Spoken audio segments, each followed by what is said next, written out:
mayong mayong hapon o mayong gabi karon kanatong tanan. Amen. Magandang gabi. Buenas tardes, senyorita. Hindi buenas noches kasi sa Spain kung sabihin mo na buenas noches, I mean good night. So bye-bye. Okay? Ano, ano ba tawag? Okay, magaling ka nang mag-Bisaya, di ba? Magaling. Gamay. Akala ko 99.9% ka ng parang safeguard ba? 99%. Oh, 99%. Ha? Sa'yo, 99% si Kuan. Si Pablo 1%. A total of 100%. Okay, wala akong slide kasi wala lang. Hindi ko nagawa. Biglaan kasi ito. Yung kapatid ko nag-message kahapon ng umaga, ako daw magdala. Sabi ko, so yun. Tapos may trabaho pa ako. No, okay, salamat sa Panginoon na nandito ako. Ngayon lang ako tumayo. Ilang weeks na ako nandito, di ba? I-try ko lang mag-Tagalog at saka Bisaya or English. Yun, nandito ako at imbes na vacation, partly vacation and partly nagtrabaho, no? Meron akong online bigyan ng pambihirang pagkakataon kasi hindi to allowed eh. Okay? So allowed siguro only mga 1 month lang pero ito mahaba-haba konti. So salamat sa Panginoon na binigyan ng approval sa manager. So ngayon sa panahon natin ngayon, 'di ba? Salamat din kasi may ticket na kami papuntang Israel. Israel at saka Jordan. Okay? Gusto namin ngayon na pero may magulo. So sa January, ipag-pray po natin na ito'y masito na yung mga differences nila. Although ito ay, I don't know, spiritual kwan kasi ito. Yung religious conflict ba?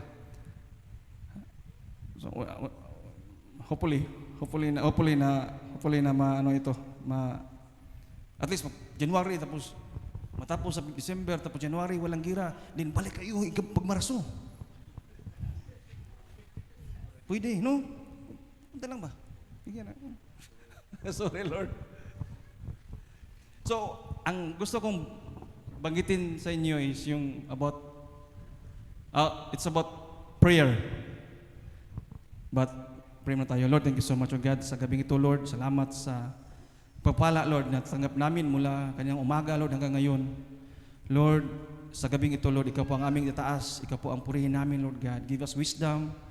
Give us knowledge, understanding, and wisdom, Lord, na kahit sa maiksing panahon, Lord, na kami ngayon nagkatipon-tipon, Lord, ay maunawaan namin, O Diyos. Lord, salamat sa pagkakataong ito, Lord, na ako po'y nakatayo sa harapan ng aking mga kapatid. Lord, it's a privilege, Lord.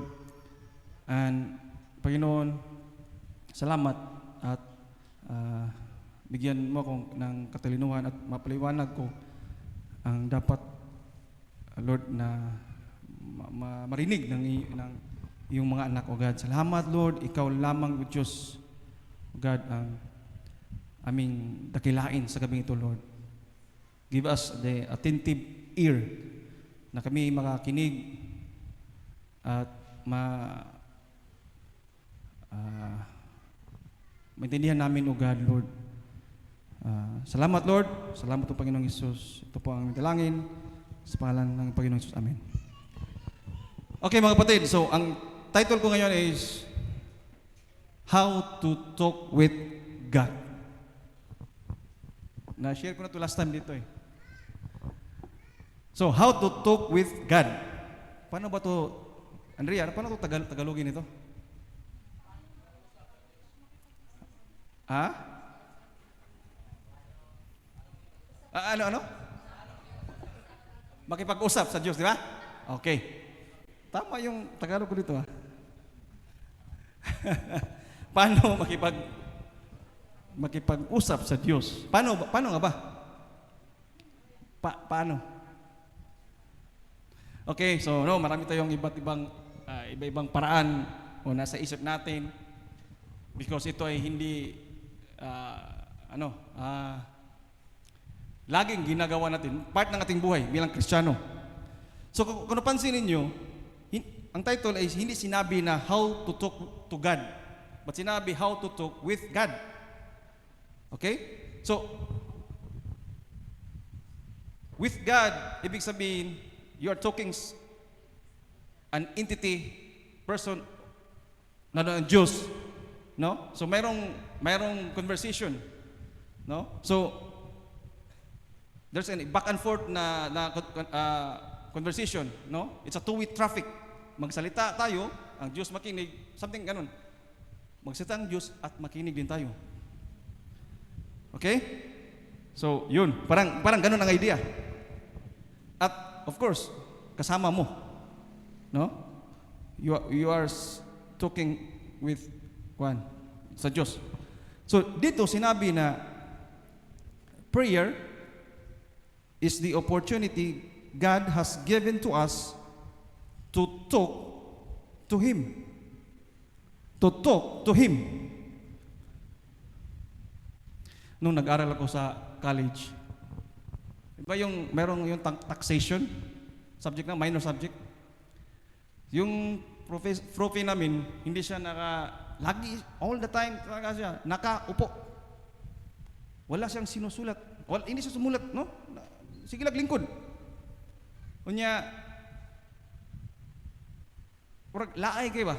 Kaya sa'yo, labi na ang oras sa launa, niya, di mo mag-gets, usay ang sulti, niya, makawagtang sa interest, no? So, pero sa tinuod, dako kay kugwan, marka to. Dako kayo marka nito 5. Hagbong. No, napakahirap na. Kaya nga ngayon, sabi ko sa iyo, wala akong totoo yan na, hagbong. So, kaya nga sabi ko, wala akong notes. Kaya nga hayaan mo na ako mag-Twitter. Wala akong screen. Yun. Nandiyan pala. Bakit nandiyan yan? Wala akong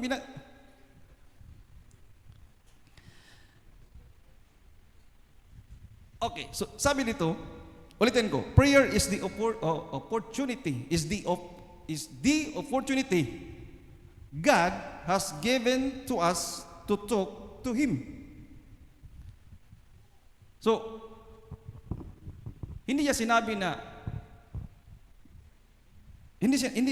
doon na binigyan ng diin, hindi niya sinabi na prayer is an opportunity, but sinabi niya is the opportunity. So, binigyan niya ng diin ang word na opportunity. Okay? So, sa Bible, napakahalaga yung word pala na opportunity. So, anyway, hindi naman to passage ng Bible, but kung tingnan natin ang Biblia, ilang beses nitong ginamit ang word na opportunity. Okay? Kayo, familiar tayo dito eh. Minsan opportunista natin minsan. Pero sa Biblia, okay, no, God, prayer is the opportunity. And sorry.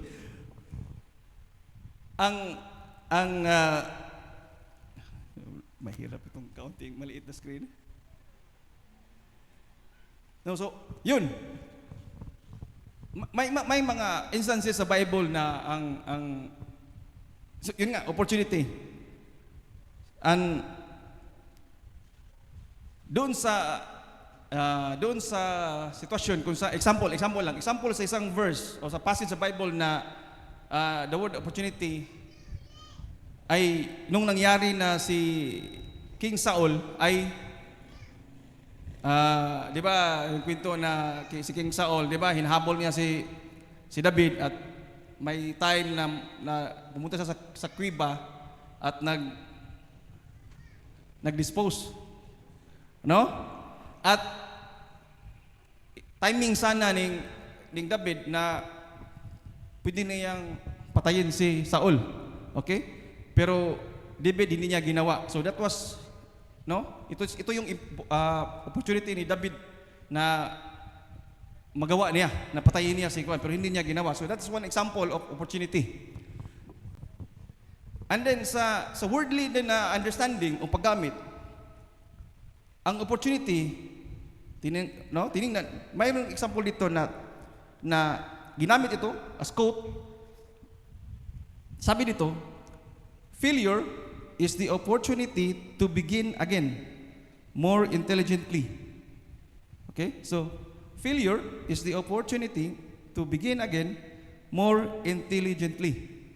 So, para bang ang pagkabigo, no, ay isang paraan, no, isang paraan na you start all over again and then the next time improve mo na. Okay? So, but remember, na ang Diyos bilang Christian, we don't believe this kind of, no, na practices or good luck.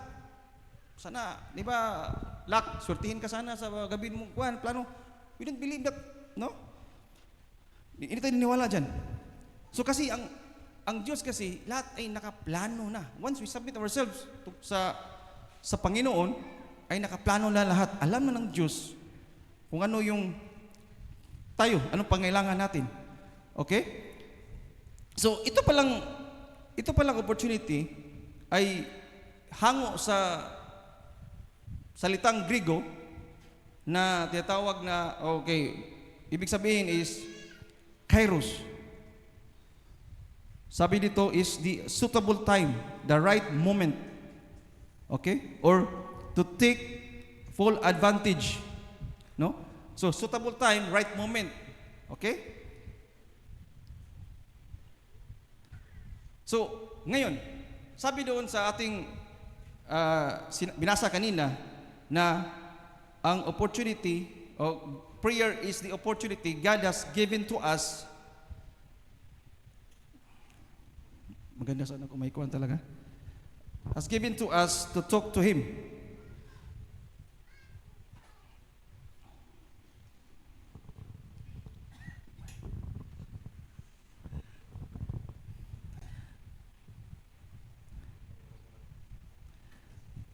Okay, so God has given to us to talk to Him.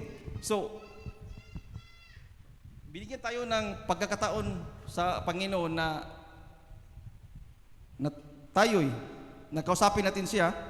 So, ang Diyos pala, kung tingnan natin ba, kasi may tendency tayo na ilang beses tayo, di ba? I believe, tayo every moment siguro, night, day, tayo ay nagpipray, di ba?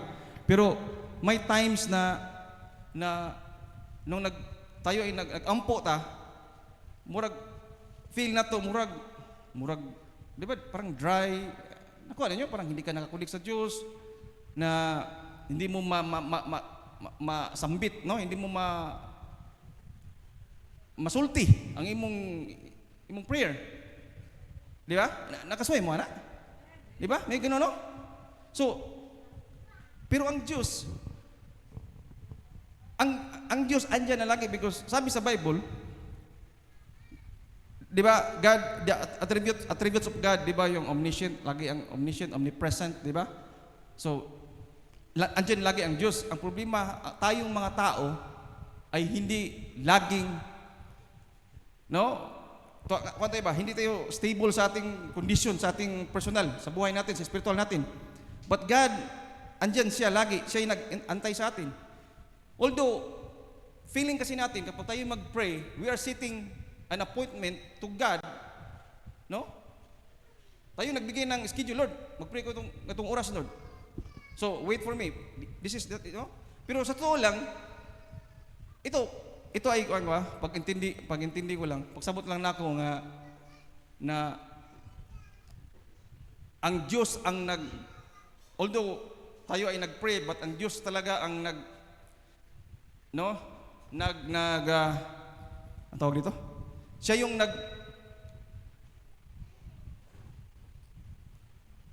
okay. So siya yung kuan ba? Nag-confirm. Tama tawag yun ng word niya. Siya yung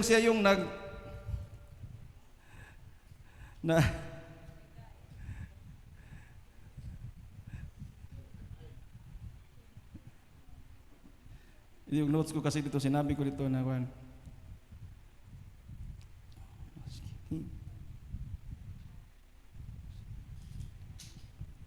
So, okay. So, my understanding that is that we are sitting time or day, walang oras, but only God can make it happen. Okay? So, siya yung hipo sa atin. Hindi tayo, although talagang hiningi natin sa Diyos, okay, pero at the end, siya pa rin ang, di ba? Siya ang nagbigay dito, siya ang nagbigay ng yung time na yun. So, dahil ito ay opportunity natin, no? Because this is opportunity. Salamat, kapital na word. Na napansin ko lang na dito sa church, for example, mayroong pagkatapos ng service, tapos mayroong birthday, tapos birthday or anniversary or any occasion, tapos pag-pray, tapos sabay ni pastor, at i-ano itong kamay natin, ganyan. Pero sa likod, minsan, o sa likod, lalo na parang, okay, kayo lang nasarap, parang, napansin ninyo? Busy na ang mga tao sa likod, pero hindi sila nakikooperate ba? Yeah? No?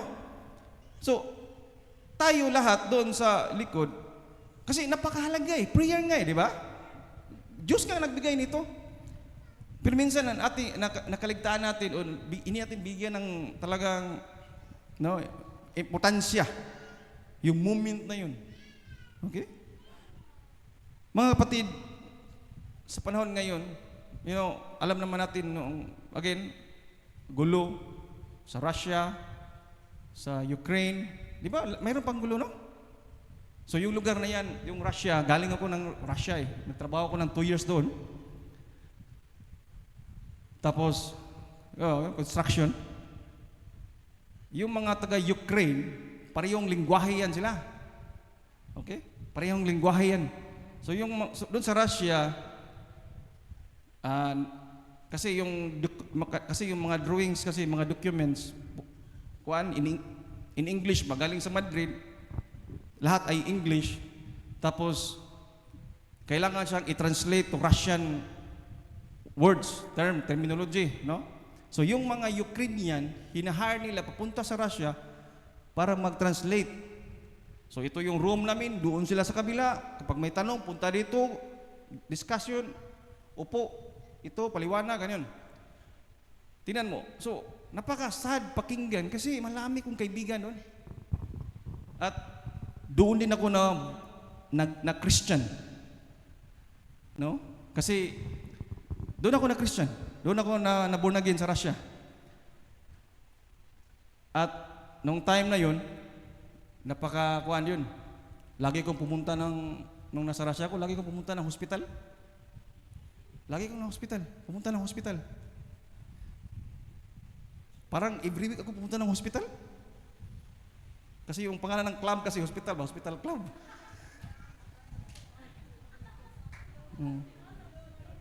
So so yung hospital club. Yan ang isa sa mga high-end ng ang mahal ng kuan na yan, club na yan. Okay, so pero salamat sa Panginoon kasi kahit wala akong matinong ginawa doon, pero dahil sa, alam mo yung moment ba na, siguro yun ang appointment ng Diyos sa akin na nung time na yun na question ko yung sarili ko ba na ito ba yung buhay? No? Kasi ang daming pera namin doon. Every 3 months pa kami uwi ng Pilipinas. Sinalubong ako ni Pastor Eric kasi mag-inom kami kasama si Nuli at iba pa mga kasama namin. Life was good. No? Good. Talagang lumulitaw. Nagkuhan ka ba? Lumulutang dahil sa lasing. Parang kang... Ito yung Actually, sabi ni Pastor Eric, ako daw ginamit para nabago siya. Pero tingnan ko, siya palang ginamit para nabago ako. Bakit? Explain ko sa inyo. Noong 2013, December, umuwi ako, galing sa Russia. December, December, daming inom, sayawan, party yun. Mga bata, sabi ko, hanggang maubos yung inumin dito sa suong. Okay? May tindahan kami. Tapos, kasi disco, grabe yung kuha namin. Marami kami noon. Yung isang si Noli, pastor na ngayon. Dalawa sila eh. Okay. Ito makwento ko lang. Hayaan mo na ako na makwento ko to, pre. Dahil sa lasing, gumugulong. First time ko nakita ang siya na, anong ginawa mo dyan? Di ba?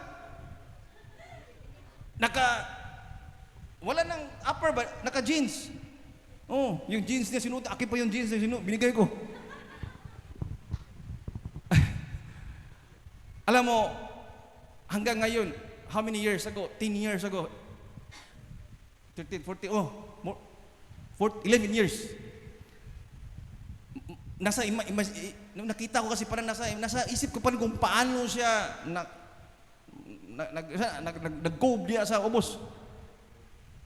So pagbalik ko sa Spain, sa Russia, napaisip ako Enero yun, mga negative 20, 25, ang lamig doon, grabe. Alam mo gano, Andrea, yung lamig doon, masalubong mo yung hangin, luluha yung mata mo. Luluha. So, luluha ka, tapos kapag alam tawag yun, dadalo yan dito. Dito banda, ma-frozen siya.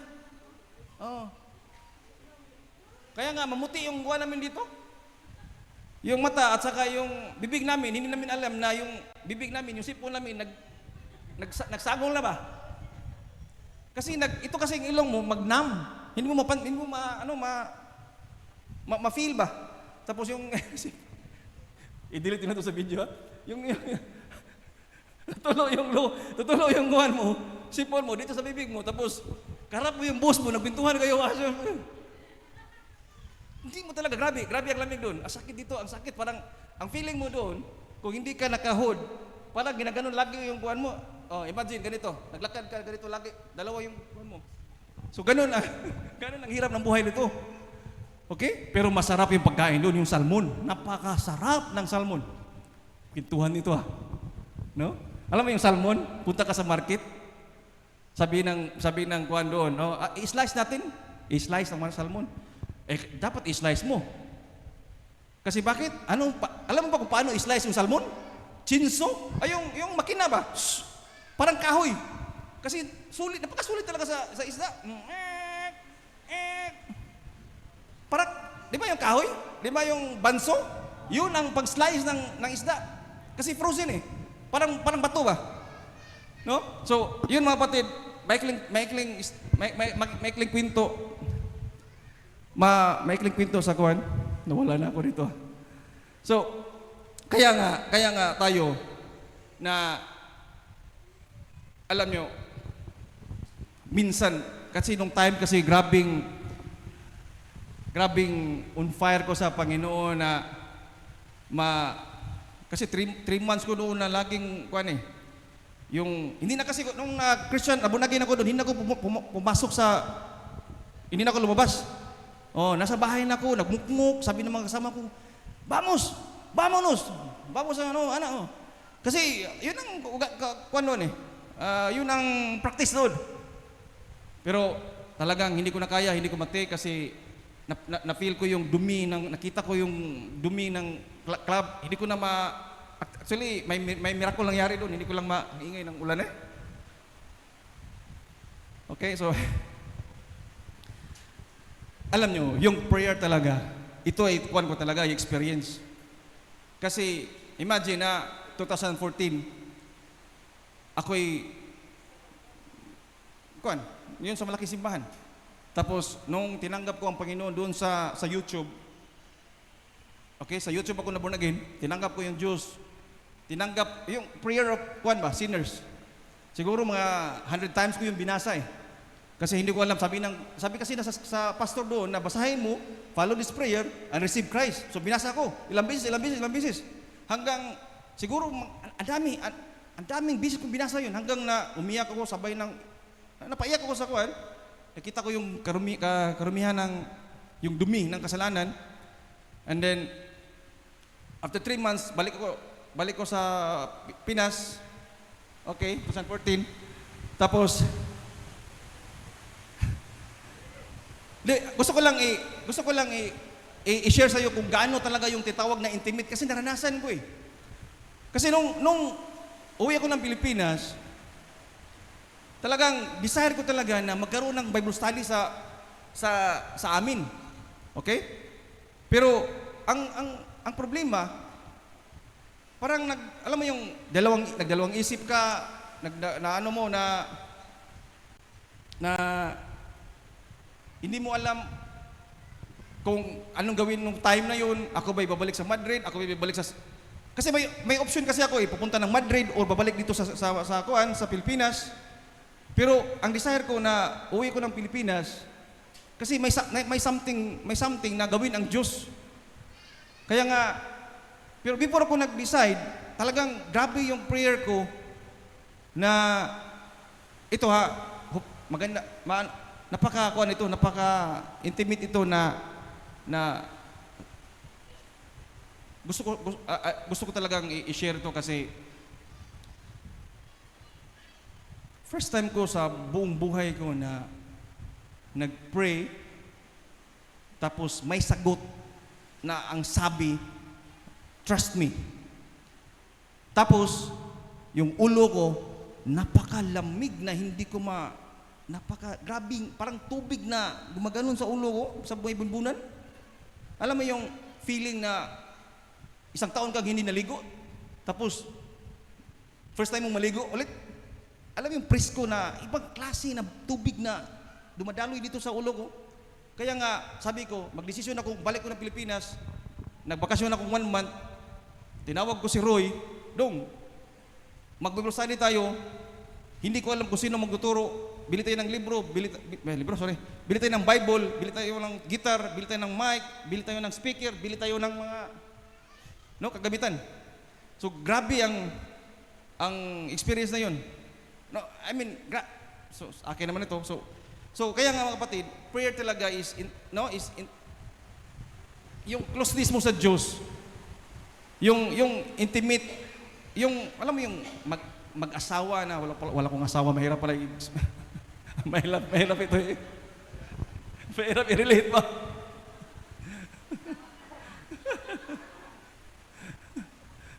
Di ba, Mark? No?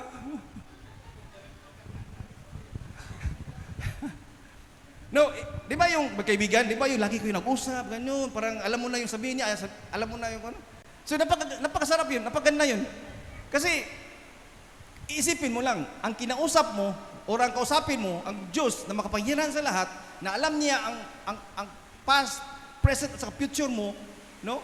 Alam niya yung plano mo, alam mo ang anong maganda sa buhay mo, maganda, maayo, nato, no? So, okay, so yun, kahalagan. At saka grabe ang magagawa ng prayer. Pero alam nyo ba, sa dami ng pwede kong i-share, bakit ito yung biglang pumasok sa akin? Kasi kagabi, sabi ko, ano pag i-share ko? Ang daming mga topic na pwedeng ituro, may mga Bible, may passages, pero ito yung naisip ko eh. Kasi, ang daming pwedeng i-share sa Bible. Ang dami, sabi ko, tingnan mo, every chapter sa Gospel, sa New Testament, si Paul, ang daming mga teaching, pero ito yung biglang pumasok sa akin kasi alam nyo, ito yung nagkaroon akong problema dito eh. Ito yung para sa akin. minsan hindi na ako nagpag-pray nung bumalik ako sa Spain. Dito, daming problema, gusto mo nang matulog, gusto mo nang pagkatapos, alam mo yung... So, ito'y para sa akin actually. Okay? Ito'y nag-remind sa akin na sa akin nung natulog ako, sabi ko, ano ba i-share ko? Ano ko bang i-share? So Lord, pero ito biglang binigay, biglang pumasok sa isip ko at yun. Kaya nga binasa ko at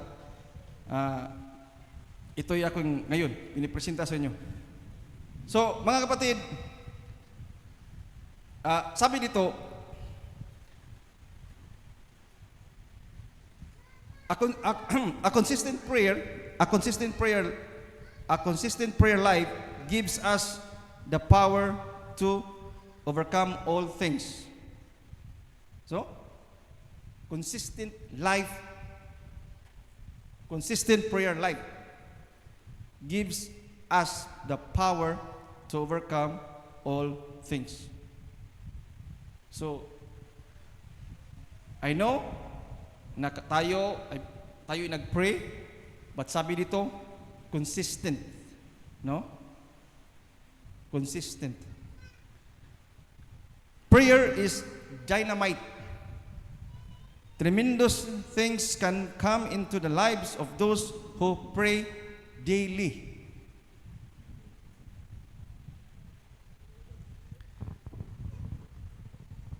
Tremendous, no? So, ang impact talaga, ang magawa talaga sa prayer is grabe. No? Prayer is dynamite. Dynamos, di ba? Power. So, kapag sabing dynamite, talagang sasabog ng kalawang talaga. No? At hindi lang destruction talaga, destructive force talaga. No? Na even ang stronghold ay kayang bagsakin through prayer.